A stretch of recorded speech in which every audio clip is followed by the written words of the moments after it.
Hello guys, welcome back to our channel Winsworld TV. So Bob Arum nagalit kay current undisputed and 4 World Division Champion Naoya Inoue. Dahil sa malamya na sagot nito sa kanya, sa utos nito na bitawan na ang lahat ng titulo sa Super Bantamweight at umakyat na lamang ng division sa Featherweight, ang malamya na sabi ni Naoya Inoue, ay sapagkat dahil sa kanyang pangamba, na malagay sa alanganin ang kanyang pagiging undefeated, dahil sa featherweight division ay di hamak na mas malalakas at mabibigat ang makakaharap nito sa featherweight division kumpara sa super bantamweight division. Kaya isa lang ito sa pinag-aalala ng grupo ni Naoya Inoue, kung bakit tila malamya ito sa utos ni Bob Arum na umakyat na ng division.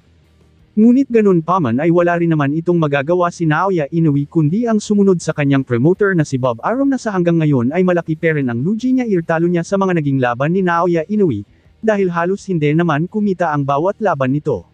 Samantala, John Riel Casimero, marami na ang boxing fans ang humahanga sa kanya ngayon, dahil sa naging huling laban nito kontra Saul Sanchez na kung saan ay kanya lang tinapos sa maikling round itong si Saul Sanchez.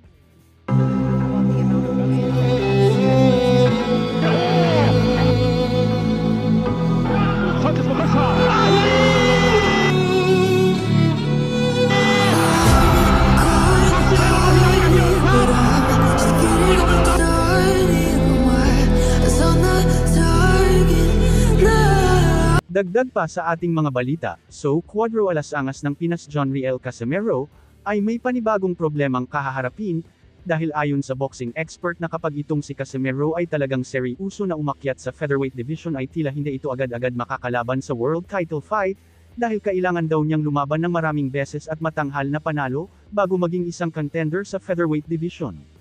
Sa ngayon ay nasa super bantamweight division itong si John Riel Casimero, top 6 sa WBO, number 13 sa WBC, at top 10 naman sa IBF.